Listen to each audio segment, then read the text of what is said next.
welcome y'all to Backwoods Obscura, a podcast dedicated to the lore, legends, and myths surrounding the creatures that may lurk in your backyard. My name's Hewitt. I'm Chris. Been a day, huh? Been a day. So how have you been?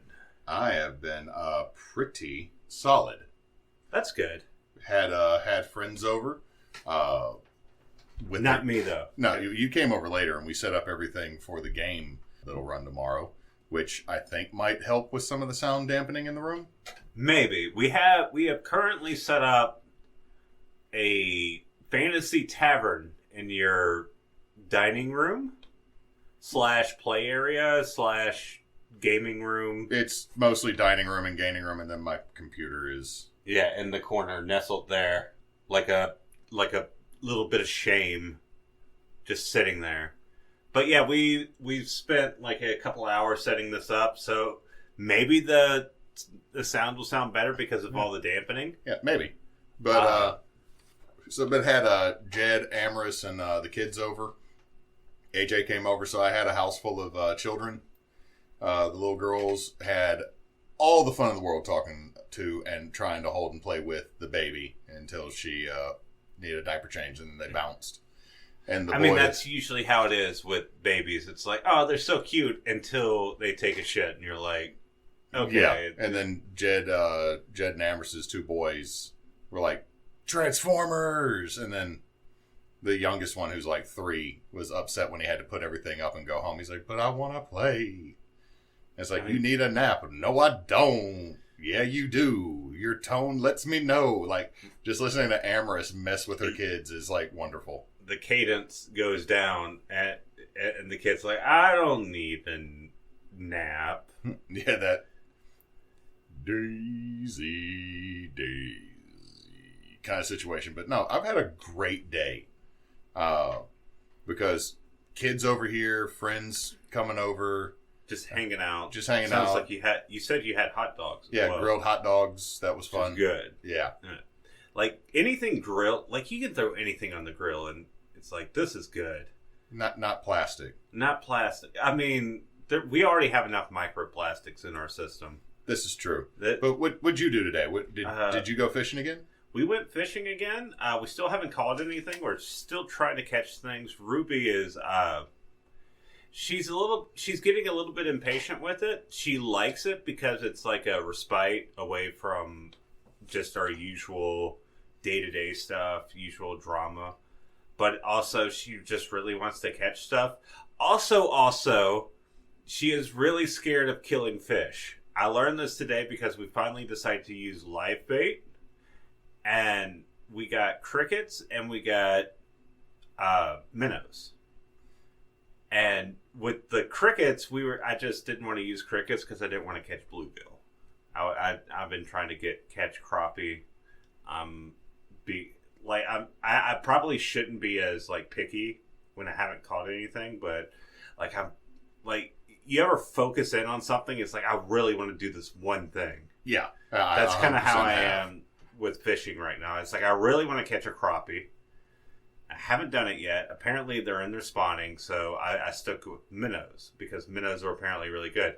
Ruby did not want to kill anything. So there was this moment where she had trouble picking up the minnow. Okay, I'm kind of with her on that. One of the reasons I don't like fishing is I don't like touching fish. It doesn't really bother me that much, I guess, but... I mean, it's also, I don't like touching them because I'm not going to eat them. Yeah. So I feel like I'm just causing issues for the poor fish. Like, I mean, that's how she felt because, like, when you stab, you have to, okay, so there are 2 ways to hook a minnow, right? Mm-hmm. One is you simply go through, like, top of the body, try not to hit the spine, and you don't hit the belly because that'll kill it. You're not trying to hit anything vital. You're just trying to get into the muscle so you can toss it in there and it can like flap around, right? The second one is like you go through the mouth, out the gill, and then do like a loop-de-loop and then go through the body. Ruby couldn't do any of those. I was very bad at him. I knocked out one of the eyes on the minnows. I felt very bad. I'm going to get you eaten. I'm using you as bait. You're going to get eaten by a bigger fish. I'm super sorry I knocked your eyeball out. It's like that fish was dead when you knocked its eyeball out. No, it was still moving around. That was nerves, dude. Fish die so easy. Like I put it in there, and I don't know if it's like one of those things where it's like I don't know my own strength. I'm like the Hulk, because I was just trying to get it through the gill, and then I'm like moving the hook around, trying to get it through the gill, and then I turn the fish around, the eye is just popping out. I was like, was that like that before? Was that eye like that before? No, it wasn't. Fuck. I felt like I can get it. I get Ruby's trepidation, because it's like this is a living thing, and you're just like piercing it with a hook and throwing it into the river we were at Shinny Lake. I gotta bleep that now. No one knows where Shinny Lake is. It's not spelled how you think. You're gonna bleep that, and I'm just gonna be like, yeah, he totally went to shit lake, to fuck lake. Well, here's the deal: is you have to bleep those now too. Yeah, she didn't really like the lake because of the gun range there. That would make fishing a little difficult with noise. Just pop, pop, pop, pop, pop. It's annoying as fuck. But yeah, she didn't like that. I hooked, I put one of the bait on the lure or on the hook for her, and she just looked at the minnow very sad, like as its little flippers were like, its fins were like going up and down in pain and just flapping around. You know how fish do when, You literally took them out of what they breathe. Yeah, and you could just see like her face just feel bad. Part of me is wanting, like, because me and Ruby clown on each other. I was like, part of me is like, how are you going to sit here and fish and want to eat the fish when you can't even kill a minnow? And the other part of me is like, oh, I get it though. I get it. Like don't mess with her on this one. Yeah. That one can be a problem. Yeah, so we didn't even do the crickets. We let the crickets go. We ended up going to the levee and fishing over there. We didn't catch anything, but she enjoyed the levee a lot because we could just sit out in our chairs and just cast out and just listen to podcasts, chill out. I mean, that's like 90% of fishing, though. Yeah. Like, that's the thing I had to tell her. Like, one thing is, like, shoring up our technique in terms of fishing because we're still new. Like, right now I'm trying to, like, cinch up how to actually cast and use a vertical jig and all this. Which, thankfully, fishermen are, like, super willing to just be, like, no ego. They're just like, hey, you should do Here this. is a young gentleman that is continuing on the angler tradition. I must pass on my knowledge, for my children do not wish to know the ways of being a masturbator. He's like, in order to be a masturbator, you take this jig, and then you just massage it onto the hook. And then you just give it a nice flippity flip and throw it into the water. Throw it into the big deep. Do you want to hear a story about something that's kind of connected to hooks? Oh, God. Are we, like, doing a, like, unironic segue? Yes. Okay. Yes, I am. Let's do it. I'm going to give you the origins before I tell you anything else about this story. Okay, well, let's go. So, Future Chris, put in, like, a dope, eerie music behind me here. I mean, I always do. Like, change the music. Give it a vibe here, Future Chris. It was the 1800s. The Mademoiselle was the most beautiful woman in town. Every man wanted to be with her, and every woman was jealous of her. Specifically, her absolutely gorgeous, dainty, well-manicured hands. These were the hands of a woman that never saw a day of hard labor. And apparently back in the 1800s, people also had a thing for hands, so it's like that they were the feet before feet. Like, if you showed feet back then, like, dudes would probably have exploded. But, like, hands. Her hands were absolutely gorgeous. Now, these other women got very jealous of the young mademoiselle because her beau was the son of the man who had the biggest plantation in town. In fact, a couple parishes. So they were jealous because she was about to have it easy because he was also going to get a townhouse in New Orleans from his daddy as a wedding gift. So they went down and talked to some of the ladies in the quarters and got a gree-gree from a witch doctor.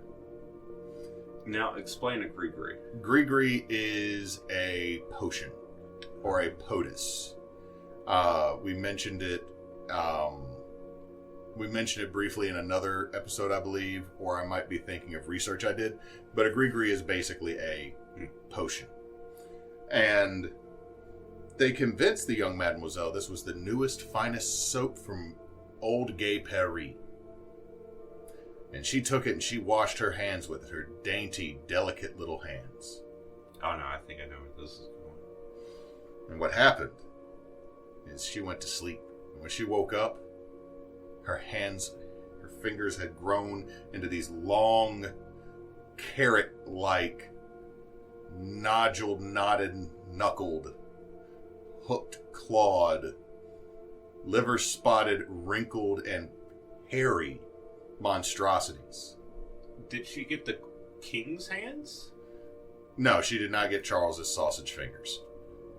She got like Rougarou hands. She had like werewolf hands. She went to they superglued Spirit Halloween werewolf hands onto her hands. That's not good. You don't need that.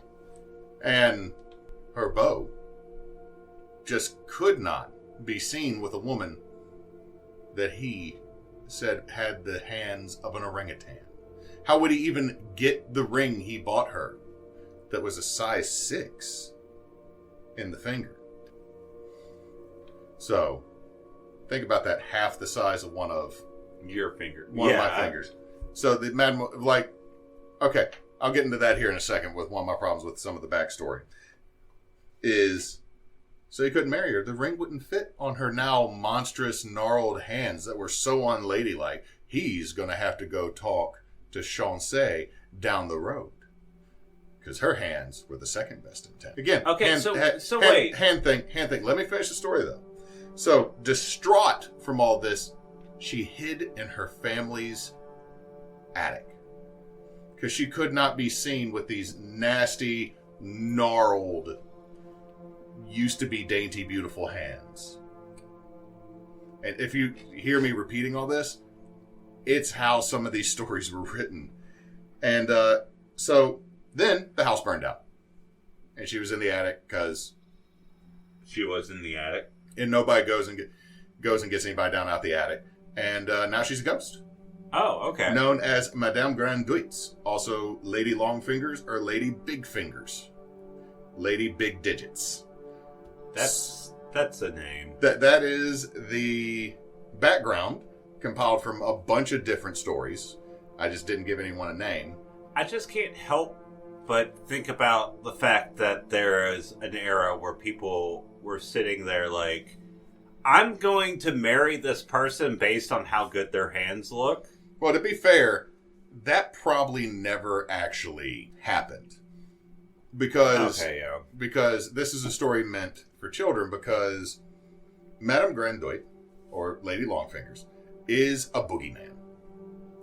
She is one of the many, many, many boogeymen that we make out of the swamp and out of... A boogie woman. Yeah, boogie person. Boogie person. But in any case, so that's the background that's told by mamans and grandmothers to little children to get them behaved, because Lady Longfingers is a witch / boogeyman or boogie person. Her telltale features is in her name. She has very long, extended fingers that have big, gnarled, blackened nails that resemble claws. Now, you said carrots at one point? It's supposed to be like big old, thick, gnarled, knotty fingers. I just picture her with carrot fingers now. Or parsley. She has salad fingers, great grandma. What is that? The salad fingers is a old creepypasta meme and flash animation from back in the day. Yeah. Is that what she is? She's a old anime me? Or anime me? What the fuck? We were watching anime... Yeah, a second ago. But she's kind of like the precursor to the rake with her fingers. Now, the thing is that she resides in the dark places. The attics, the crawl spaces, and the woods. Now, the thing is that there are... With her, she's used to say she attacks children, she kills them, she eats them, she kidnaps them. She's going to get your toes. I don't know what it is with Cajuns and getting your toes. I mean, you don't want nothing to get... Okay, the reason why I would suspect is we're talking about the South, and we're talking about the deep, deep South, where it's hot and humid, and oftentimes you have your toes hanging out because it's fucking hot, and... Maybe, but it's just like the Ruru, get them toes. Yeah. Lady Longfingers, get them toes. You know, several other things, get them toes. The other thing I'm going to say this, pretty sure Saint Germain, he going to get them toes, but that's also because he's weird. Well, maybe, Cajuns have a foot fetish. I don't know. And they just acted out. They just acted out in their fucking horror stories. Get them toes. Get them toes open there. Sticker idea in the future. Anyway, but here's the deal. There's actually two different versions of Lady Longfingers. There is a good version, and this is more towards the Lake Charles region that a lot of these stories seem to come from. She is a Christmas figure. Oh, so she's like Krampus in a way. She's not Krampus. Well, I'm saying that she is, like, in the sense that Krampus is like a creature that is scary at a time that's supposed to be festive. Well, the thing is that Lady Longfingers, for the Christmas story, the good version of her, she's not scary. She has these long, delicate fingers for putting gifts in your stocking. That's even creepier. Like, the reason she has all these long is so that she can deliver gifts. And also, she will, if you've been good since Christmas, she'll also bring you fresh fruit at New Year's. No, okay. Like, I'm just saying. Hey, little boy, do you want an apple? Here, you want a Twix? I'm going to put it in your stocking with my giant fingers. With these giant 2-foot carrot fingers. I'm going to use my carrot fingers to give you a Twix. Would you like a Twix with some mocha in it? Matcha, you mean? Not mocha? I don't care. I'm from the South. I mispronounce everything. But no, so, like, yeah, I get that this is, like, yeah, it's kind of creepy, like, but, like, some of the stories... Like, it's infinitely creepier. Okay, maybe it's just me, and the fact that I grew up with horror stuff. I love horror movies. I love death metal. I'm saturated in that. The stuff that really freaks me out is the stuff that's supposed to be... It's like the elf on a shelf. It's not necessarily supposed to be scary, but it is simply because it's just this weird, elongated figure that's supposed to sit around and watch over things. And it's like, oh yeah, it's nice and festive. No, fuck that. It's propaganda to allow Faye in your house. Don't do it. Yeah, no, fuck that. No, like, this Lady Longfingers, don't put no Twix in my stockings, okay? Even if it has matcha. Yeah. It's one of those, like I said, more towards Lake Charles.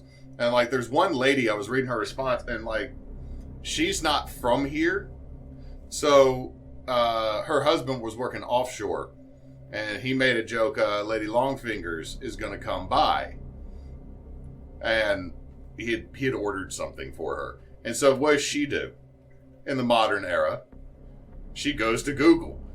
And the first thing she gets is this, like, Bruja type, witch that's going to eat up children.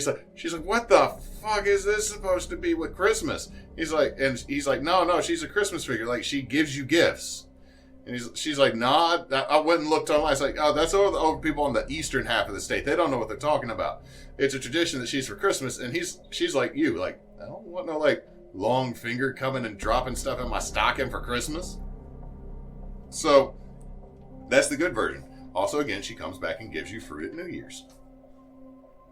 What kind of fruit, though? I don't know, an orange?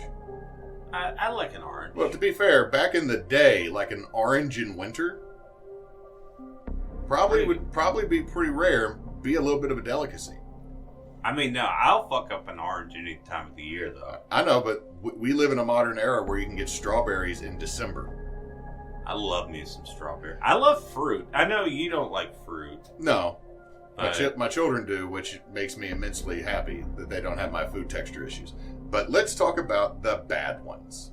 The bad version of Lady Longfingers. So, first off, she carries a large sack and walks around on the road at night. And if kids are out past bedtime or playing around at night, before they jump on a Kelpie and become a Lutan, she'll snatch them up, throw them in the bag, and then beat the bag on a tree.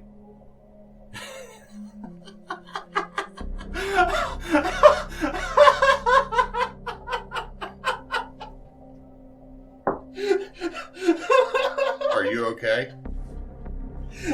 Just the sight, or just the mental image of this, like, old lady stuffing, like, an 8-year-old in a bag and just, like, hitting him over a cypress is so fucking funny. Yeah, I'm sorry. Okay. For everyone that's listening to this later, he's not laughing because he thinks the actual abuse is funny. He is getting the image of a kind of Evil Dead-esque physical comedy routine stuck in his head, like 1980s. But no, she does that because she's tenderizing them to make them into sausage.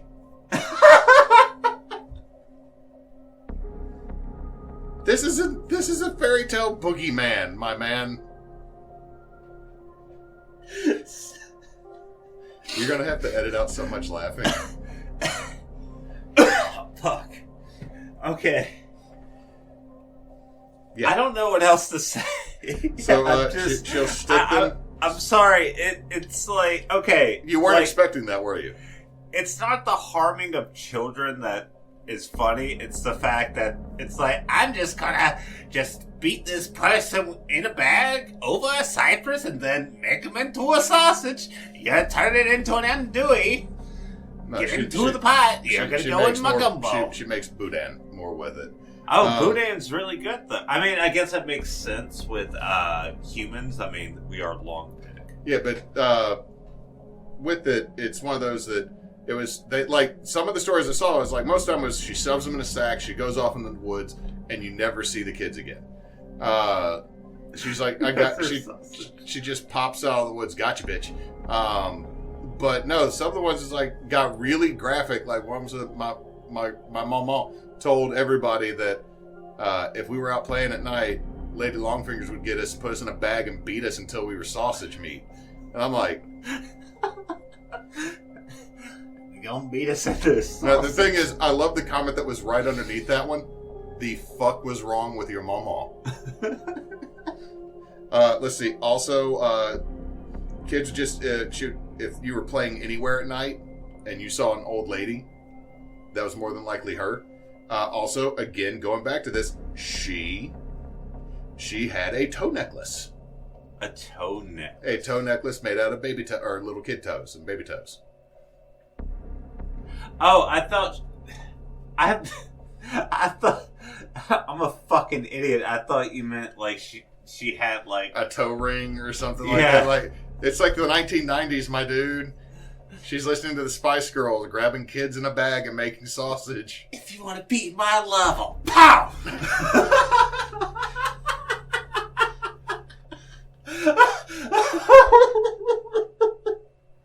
Oh my god! I'm so sorry. Okay, we're pausing, and this is something you'll cut out later. How much of this are you gonna have to cut out now? I don't know. I'm just enjoying myself at this point. So I'm going to say this. There is a very recent modern media character that is very similar to Lady Longfingers. Salad fingers. No. Laudna, played by Marisha Ray in Criminal Row. When she takes her form of dread, her fingers elongate because her physical body is still that, similar to a beautiful thin young woman, but she has these long, gnarled, clawed hands in her form of dread. And that was not intentional, but it is very, very similar to Lady Longfingers. Now, so if Laudna ever puts a kid in a bag. No, we're done. You've literally beat that one into sausage. We're moving on. Okay, let's go. Now I have a twofer for you though, because this is one that it's another boogeyman, and there's no way that this would ever be enough for a full episode. They're called tai-tais or tai-tais. They get bad children. They will cut off your toes. Okay, that's a little bit more gruesome. Again, it's like what I'm thinking. Fourth thing we've mentioned with the Cajuns again that are gonna get your toes. Yeah. Well, here's the thing. Like that's a little bit more gruesome when I'm thinking of Lady Longfingers like putting a kid in a bag and like beating them. I'm thinking of, like slapstick in my head. You're thinking Army of Darkness. Yeah. Evil Dead 2 kind of. Like this is just kind of like that's kind of fucked up. Yeah, they'll cut off your toes. This is what make tai-tais absolutely terrifying to me.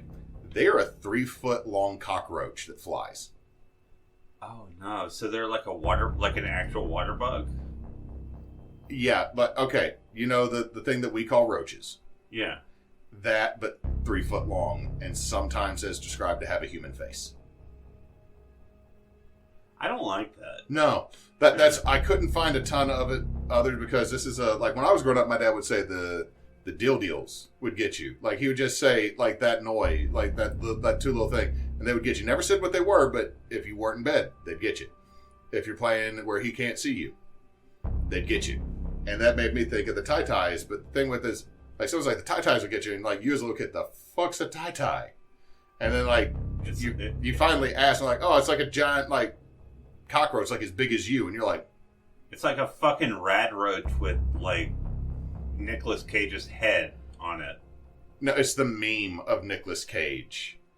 Where he's just doing that face from like Face Off. Yeah, like the...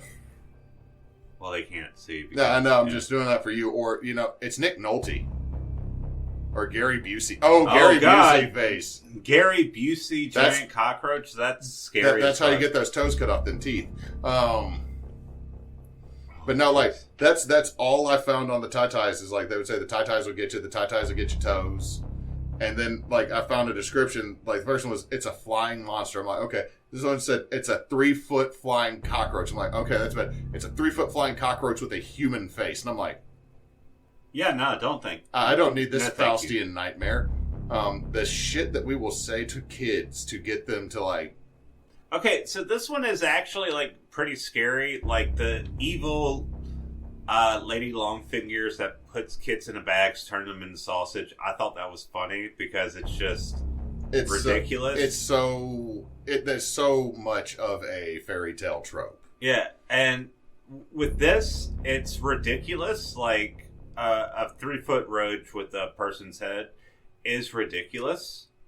But it's ridiculous in a way. It's like, I don't want to see that, and I don't want to encounter that, and it's also going to take my toes, and don't take my toes. But here's the thing, is like, a humanoid monster to me is creepy. Like, it's 100% scary.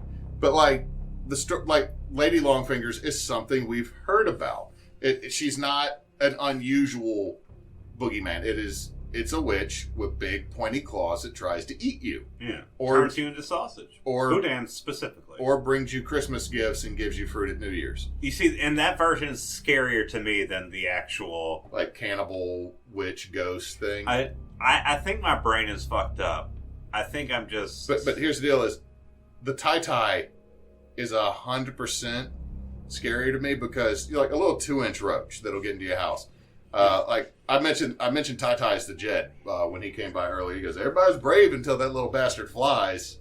You know, it's like... Have you actually seen, like, water bugs? Yeah.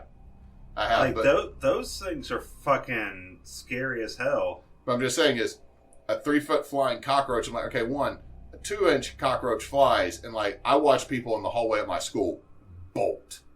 Like, everybody brave until the little bastard flies, right? But... imagine that being 3 foot tall. Now we have a whole freaking problem. Yeah, like, imagine that with Nicolas Cage's head. Yeah, that's a bad day. Yeah, those things actually can sting you, and it fucking hurts. So, but here's the deal. Tai Apparently Tais, they're delicious, though. I do love that Tai Tais is scarier than the one like I had more information on. Like literally, I had 4 bullet points on Tai Tais. They're scarier because, let's all admit it, a giant bug is slightly creepy. I'm not a fan of bugs. Like I said, like, you know, I was able to hook the minnows pretty easily. I was not able to hook a cricket that easily. Yeah, I'm not for live bait, mostly because I don't want to touch it. Yeah.